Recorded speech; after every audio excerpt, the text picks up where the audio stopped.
Hello, কোথায় এসছো? Chicken কিনতে বলো। আমাদের কাছে পিকনিক আছে, 31st পিকনিক বলো না।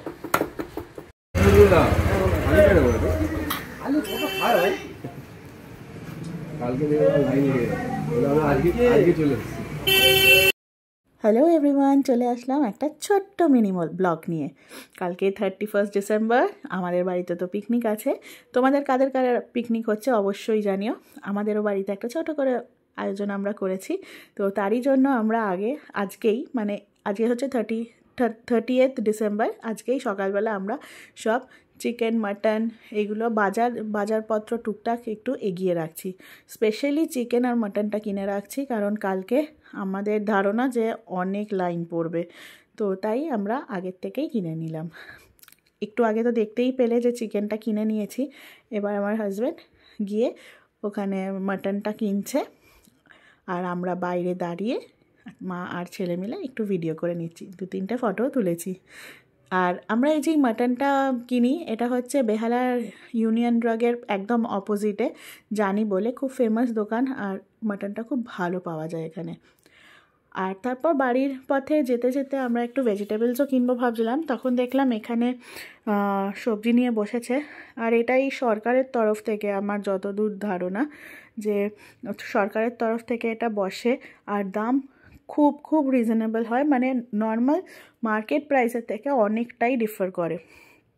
আর এমন না যে সবজিগুলো খুব খারাপ বা কিছু। তো আমি দেখলাম বেশ ভালো। তো বেহালা চড়কতলার এরিয়ায় যারা যারা থাকো তাদের বলবো, ওনারা সোম, বুধ আর শনিবার বসে। তোমরাও গিয়ে এখান থেকে কিন্তু কিনতে পারো। দেখো অনেকগুলো জিনিস কিনেছি, আর 357 মাত্র বিল হয়েছে। মানে আর কিছুক্ষণ পরেই আমি আদা রসুন কিনেছিলাম শুধু 300 টাকার, আর আমি এখানে এত সবজি কিনলাম সেটা 357। মানে অবাক করা দাম, মানে অনেকটাই কম আমি বলবো। আর এমন না যে দাম কম নিচ্ছে বলে খুব বাজে জিনিস দিচ্ছে।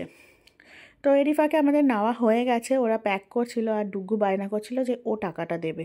প্রথমে বুঝতে পারছিলাম না, তাই দিচ্ছিলাম না। তারপর বুঝলাম যে ও টাকাটা দিতে চাইছে, ও হাত বাড়িয়ে রেখেছে আঙ্কেল কখন টাকাটা নেবে।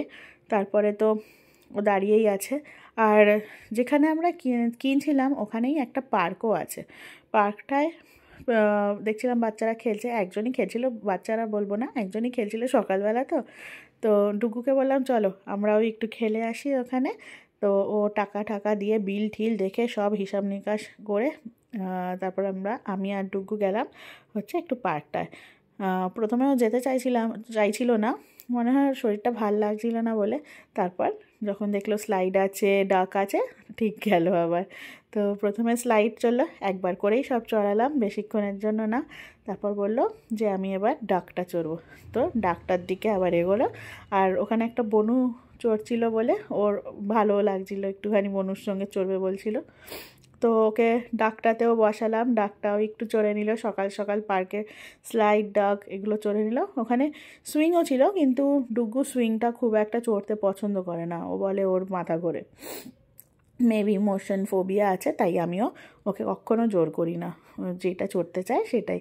এরকম ঘোরা মানে যেগুলো রাউন্ড অ্যাবাউট করে সেগুলোতেও ওর অসুবিধা হয়।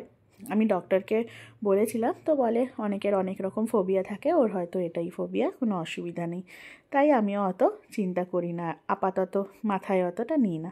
তারপর ওর বাবার এইসব বাজার টাজার করে আবার অফিস যেতে হবে, তাই তাড়াতাড়ি নিয়ে গেলাম। আবার বললাম চলো বাড়ি যাই, আবার ঘাসের উপর দিয়েই ও হেঁটে হেঁটে যাবে।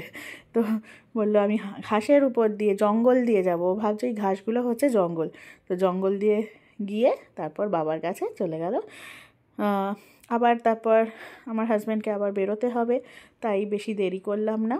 আমরা আবার সেখান থেকে বেরিয়ে গেলাম। বেরিয়ে ঠেরিয়ে বলছিলাম যে আরও আদা রসুন সেগুলো কেনা ছিল, সেগুলো কিনে আরও কয়েকটা কাজ করে আমরা বাড়ি ফিরে গেলাম।